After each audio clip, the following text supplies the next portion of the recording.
Hi అండి, welcome back to our channel. ఈరోజు ఈ వీడియోలో మనం చికెన్ దమ్ బిర్యానీ ఏ విధంగా తయారు చేయాలో చూద్దాము. ముందుగా చికెన్ని తీసుకుని అందులోకి కొంచెం సాల్టు పసుపు వేసేసి శుభ్రంగా 2 సార్లు కడిగేసుకోవాలి.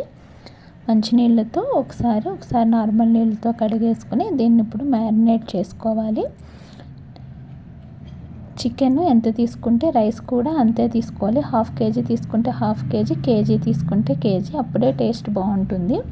ఇప్పుడు దీంట్లోకి కారం, పసుపు, అదేవిధంగా ధనియాలు, జీలకర్ర పొడి, గరం మసాలా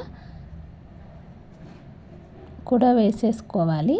ఇందులోకి సాల్ట్ కూడా యాడ్ చేసుకోవాలి. అదేవిధంగా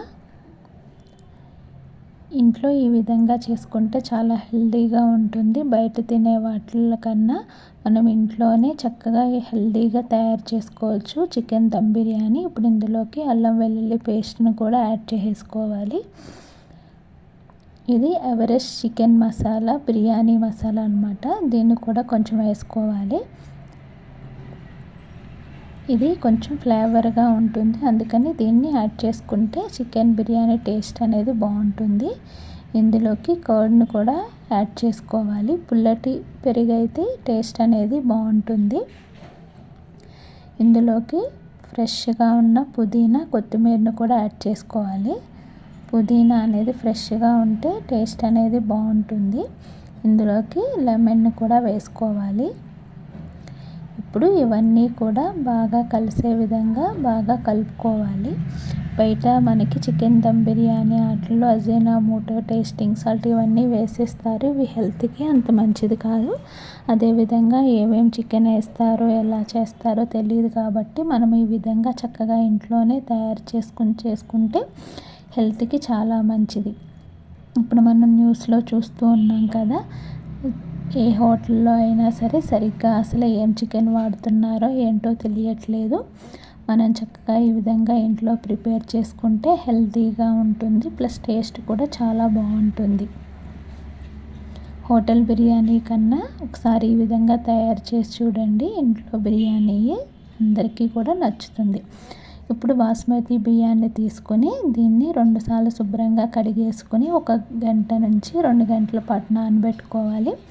అందులోకి మనం ఈ మసాలాను కూడా వేసుకోవాలి. షాజీరా, లవంగ, చెక్క, ఇలాచి, అదేవిధంగా మరాఠీ మొగ్గ, ఈ మసాలా ఆకు అన్నీ కూడా ఈ విధంగా వేసేసుకోవాలి. వేసేసుకుని దీన్ని బాయిల్ చేసుకోవాలి. రైస్ని అయితే ఖచ్చితంగా మనం నానబెట్టాలండి 2 గంటలైనా. ఇందులోకి కొంచెం కల్లుప్పును కూడా వేసుకోవాలి. రైస్లోకి ఉప్పు వెళ్ళి టేస్ట్ పెరుగుతుందన్నమాట. తర్వాత ఈ విధంగా వెడల్పుగా మందంగా ఉండే గిన్నెను పెట్టుకోవాలి. ఈ విధంగా సన్నగా కట్ చేసుకున్న ఉల్లిపాయల్ని ఈ బాండీలో వేసేసుకుని ఈ విధంగా గోల్డెన్ బ్రౌన్ వచ్చేంత వరకు వేపేసుకోవాలి. కొందరు ఫ్రై చేసుకుంటారు, అలా కాకుండా ఈ విధంగా ఈ నూనెలోనే ఫ్రై చేసేసుకుని మనం దీన్ని పక్కకు తీసేసుకుని అందులోనే మనం ముందుగా తయారు చేసి మ్యారినేట్ చేసి ఉంచుకుని చికెన్ని కూడా ఇందులోకి వేసేసుకోవాలి. దీన్ని 1 గంట నుంచి 2 గంటల పాటు అయినా మ్యారినేట్ చేస్తేనే మనకి చికెన్ బిర్యానీ టేస్ట్ అనేది బాగుంటుంది. దీన్ని ఒక 2-3 గంటలు ఫ్రిడ్జ్లో పెట్టేసి తర్వాత చేసుకుంటే చాలా బాగుంటుంది. ఇట్లా కొద్దిసేపు ఉడికిన తర్వాత రైస్ అనేది ఒక 80% వరకు కుక్ అయిపోవాలండి. కుక్ అయిన తర్వాత ఈ విధంగా రైస్ని తీసేసుకుని ఇలాగా చికెన్లోకి వేసేసుకోవడమే. దీన్ని మనం ఒక 15 మినిట్స్ ఉంచుకోవాలి. ఈ విధంగా చక్కగా అంతా పరుచుకోవాలి రైస్ని అంతటిని కూడా. తర్వాత ఇందులోకి కొంచెం పుదీనా, అదేవిధంగా కొత్తిమీరను కూడా వేసేసుకోవాలి. ముందుగా ఫ్రై చేసి ఉంచుకున్నాం కదా మనం, ఈ ఆనియన్స్ను కూడా ఈ విధంగా వేసేసుకుని ఇంకో లేయర్లో రైస్ వేసుకోవాలి. ఇప్పుడు ఈ విధంగా వేసేసుకున్న తర్వాత ఒక ప్లేటును పెట్టుకుని దానిపైన ఏదన్నా బరువుని పెట్టుకోవాలి. తర్వాత ఒక 15 మినిట్స్ ఉన్న తర్వాత కట్టేసి మరి ఇంకొక 10 నిమిషాలు ఉన్న తర్వాత తీసి చూస్తే చూసారా ఏ విధంగా ఉందో బిర్యానీ పొడి పొడిలాడుతూ చాలా బాగా వస్తుంది. అసలు హోటల్ బిర్యానీలో కన్నా ఈ విధంగా ఇంట్లో చేసుకుంటే చాలా బాగుంటుంది. వీడియో కనుక నచ్చితే తప్పకుండా లైక్ చేసి షేర్ చేసి సబ్స్క్రైబ్ చేసుకోండి.